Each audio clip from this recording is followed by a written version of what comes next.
From Atlanta, Georgia, welcome to Fearfully and Wonderfully Me, a podcast for women on leadership and life skills with Rhea Story. Rhea shares powerful life and leadership principles, helping you maximize your potential and become the woman God created you to be. Hello, everyone. Welcome to today's episode on self-awareness.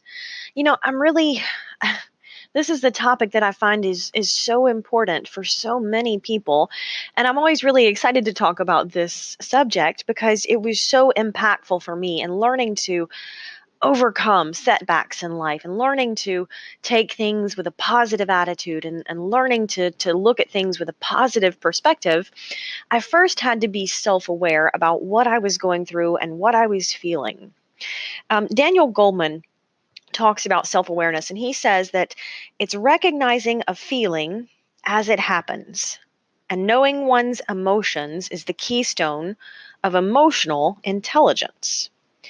And I would say that a slightly different way. I would say that recognizing our feelings as they happen to us is the first step in being able to choose to respond positively and proactively instead of negatively and reactively.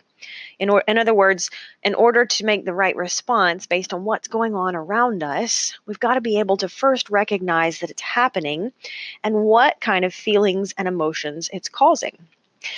And that's so critical because we've got to be able to recognize the emotions and the feelings in order to do something about them and to manage them.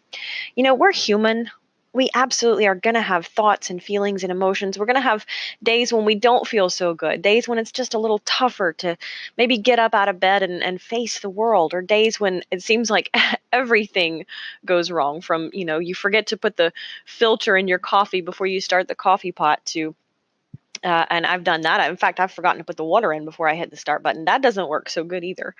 Sometimes there are things or times or seasons in life when we just kind of feel like we're in a slump or things aren't going right or everything's going wrong. And being able to recognize how we're feeling in any given moment is the first step in being able to respond differently and positively and manage those emotions. Things are going to go wrong in life, and we're going to have thoughts and feelings and emotions about that. But if we're not able to manage our emotions, we're constantly going to be fighting a battle. If we're not able to proactively manage those emotions and feelings and say, you know what, they're there. I know that they're there. I recognize them, but I don't have to respond on them. Otherwise, we're just constantly fighting an emotional battle of distress and anxiety and fear and anger and hurt and pain. Whereas if we're able to choose a positive, proactive response, we're able to bounce back and be more resilient when setbacks happen, when upsets happen. And that emotional self-control is really the ability to say, I'm going through this and it's tough, it's painful, it's difficult, but I can respond to it with bitterness and anger or frustration, or I can say, let me learn the lesson, but choose to be positive in spite of what I'm going through. And I think that's very important there. I'm not saying that you should just, I've heard the term be a Pollyanna. I'm not saying that you should pretend that things don't go wrong in life. Things do go wrong. It's not about pretending we don't have problems, but it's about positively responding.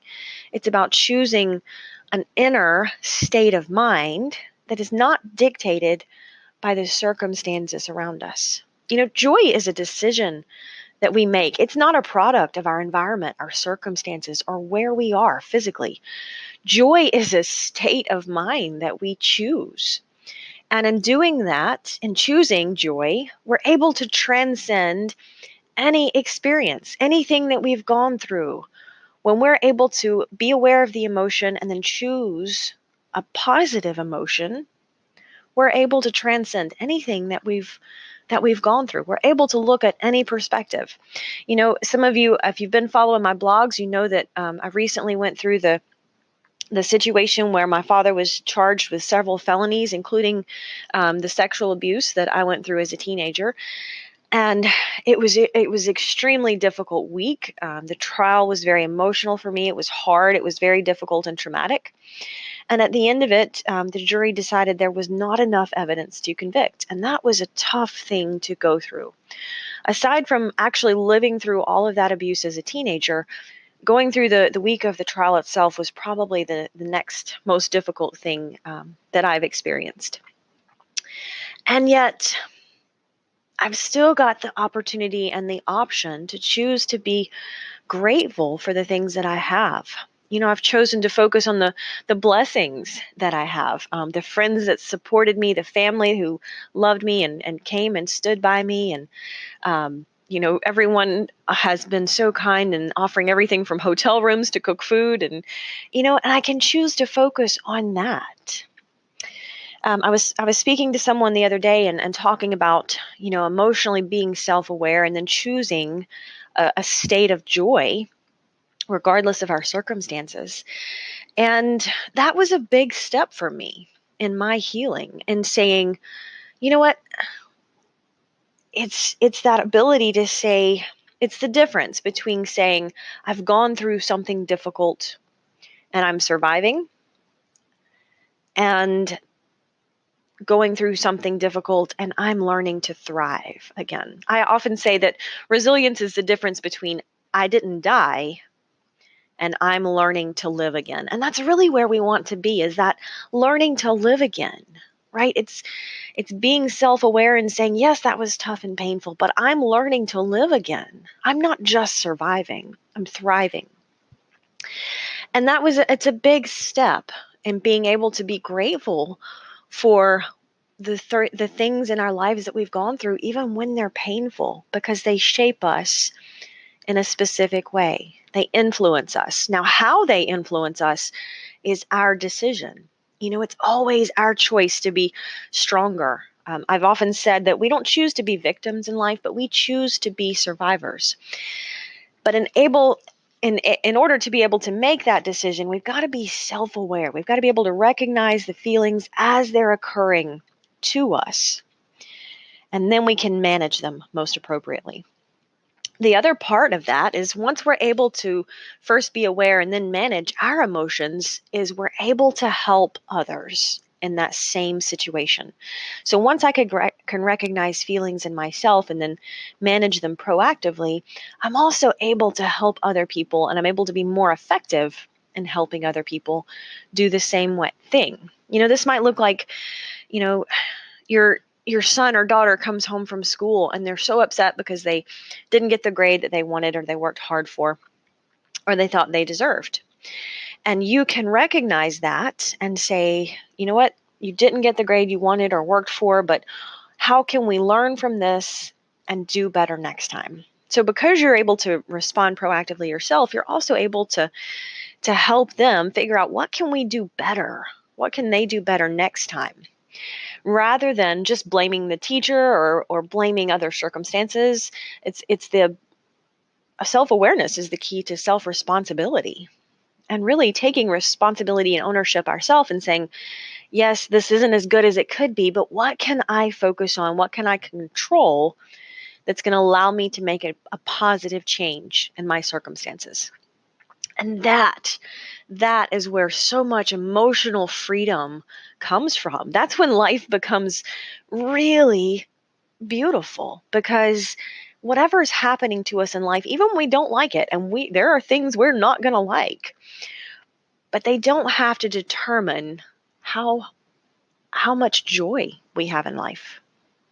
That's not a decision anybody else gets to make for us. That's absolutely our choice. That's my choice every single day. It's your choice every single day. And that's where life becomes just a beautiful, abundant. John 10:10 talks about Christ saying, I've come that they may have life and have it more abundantly. And I've often heard it said, which side of the comma do you want to live on? I want to be on the side of living abundant life, because that's really what God has designed for us. So the key to that, though, coming back to full circle to being self-aware, just learning to recognize those emotions in ourselves as they're happening. So today or tonight, just, don't try to change the world, but just choose one situation coming up over the next day or so in your life. And just the very next time you feel yourself starting to get angry or frustrated or upset at someone or something, pause just a moment, step back, and say, what can I focus on that I can control? And what can I do to be positive in this situation? And I guarantee you, if you're able to pause and step back and make that conscious choice, you'll find that your emotions in the moment don't have to dictate your response. And the better response we choose to any circumstance, the better our circumstances become. So it won't happen immediately. Like I said, don't try to change the world. Just focus on one example over the next day or the next couple of days where you can focus on something positive that you can do to impact the situation. Until next time. Start increasing your influence and maximizing your potential with Ria's audiobooks. Available at audible.com, amazon.com, and iBooks. Please visit riastory.com to learn about Ria's books, resources, speaking, and training programs. Thanks for listening.